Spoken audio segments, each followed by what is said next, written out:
What's up, guys? Elliot McCurry here, PDGA number 128796, here for the tourney recap for the summer meltdown. And I guess you can say I had a little meltdown.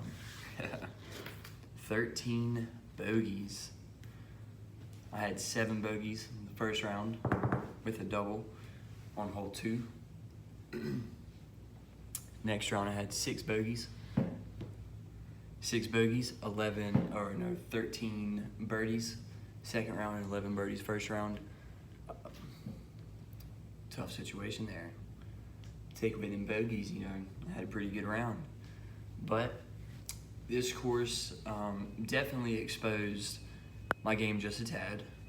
I need to add a few discs into my bag, like a super flippy mid-range, possibly a super flippy putter as well. I don't have one that's I can just hyzer flip, stand up, turn over. I'm definitely gonna have to add an understable mid to the bag, something I can trust to put on pure hyzer, stand it up, turn over, and then some. There were several holes where I needed that, and I had to just kind of make it happen. So I guess we could start with the first round.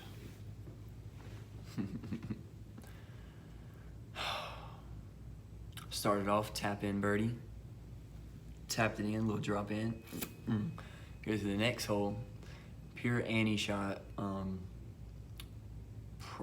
Everyone said to throw a mid. I threw a putter because I like to throw my putters and I can throw them pretty far. So threw it. Early released the ever-living crap out of it, and it was beside a road. I hit a tree and it kicked me about this far away from the road, so I had a pretty straight, simple upshot. Stand still, same disc, judge, just a simple little approach, like, I don't know, 120, 30, maybe 50 feet, 150 feet away. I wanted to jump putt it, but there's a creek right before the basket, and I didn't want to end up in that creek. So went with the standstill shot. Yeah, the putter I didn't release it nowhere near where I wanted to. Grip locked it into the woods, kicked the tree into the creek where I missed my 45-foot putt for bogey. So ended up being a double bogey. Go to the next hole, early release into the creek, another bogey. Go to the next hole. I actually hit the line with my judge. Missed the putt. I had probably had like a 40-footer. Ended up hitting a tree, but I still hit the gap. It wasn't no early release nonsense. Next hole.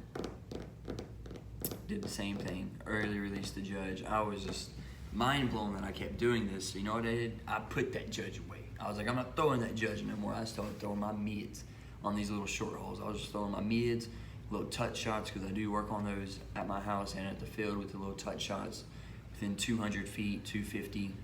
There's definitely putter range for there. But like I said, red judge was having some trouble with the red judge, so went with the mids. Turned out working, I turned it on a little bit, bogeys. It overall just couldn't get it. My throws, I just couldn't get anything connecting to get some momentum to going. Any type of momentum I had, I birdied like 3 in a row, ended up 2-putting like 2 holes back to back. It was crazy, like a 476-foot shot. I'm 25 feet away for birdie, struck on the whole field, and I airballed it, yanked it right, ended up missing the comeback because I was so shocked that just happened. But the reality of the situation is, in those situations, you have to just let it go and focus on that next putt. And I didn't even really focus on the next putt. I just went up there and putted it because it was such an easy one. Ended up missing it. I was confident I was going to make it, but I missed it. Yeah, just couldn't overall get it together. I kept finding the OB, man. OB was everywhere. There was a creek on every hole, it seemed like. And hole 18, it's like a 350-ish foot downhill OB all around, pretty much an island hole, OB right and left. First round, I hyzer flipped my Lucid X Zach Melton Maverick, peered the gap, hyzer flipped it right to the gap, started going right the whole way. I thought I was gonna be parked, ended up hearing it hit something, sounded like a tree. So I was like, okay, well hopefully I didn't pure it and go OB. And when I got down there, the sound that I heard was the rocks that it hit, because it had pured it in the air the whole way, all the way into the creek. But luckily I had a 20-foot putt for par because I had went right by the basket. Second round, you know, I knew the course. I was ready to go out there and attack, and I did. I went out there and I was playing pretty good. I kept getting my bogeys here and there, but it was just it obviously just wasn't enough. You know, I definitely need to go practice a course like this before I play it. That's for sure, because I love open courses, and this was basically nothing but woods except for the last 9, because we played 27 holes. The last 9 was pretty much in the open, which I like that a lot more, and I was able to be more comfortable with my shots and all that other fun stuff. But yeah, this course, you know, definitely got to go practice it. Not only that, it exposed my game, you know, a little bit, especially with the little things and little touchy shots with your putter, and little flick forehands, touch shots.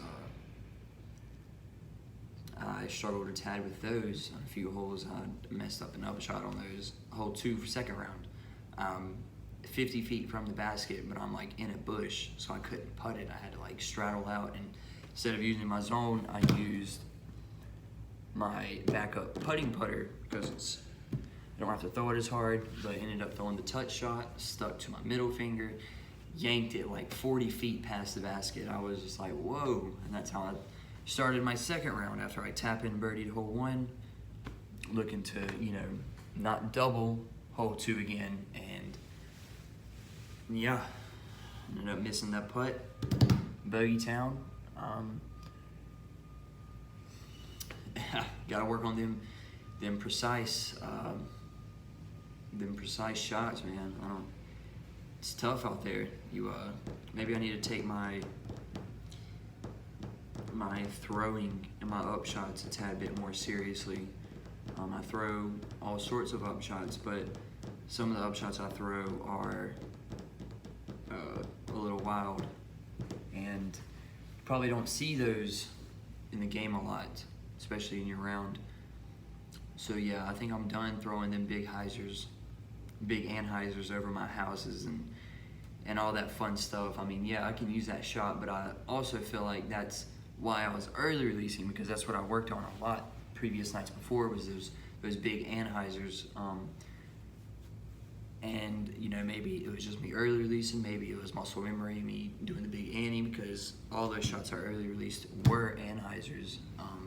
And now that I actually say that out loud, that's very possible that is what that was from, just for me, muscle memory, wanting to throw an ante. I knew how to throw an ante. Obviously never played the hole before, so I know I have to throw an ante and I haven't hit that line. But both releases on those holes were pretty high and straight early, to where it would have to ante all that time.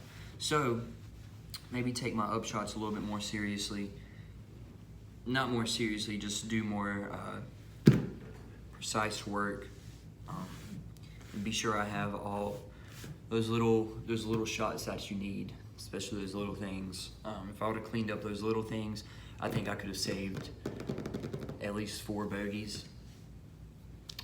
You know, that would put me a little bit more closer to the top. But you know what I mean, you can't win them all. You got to keep going.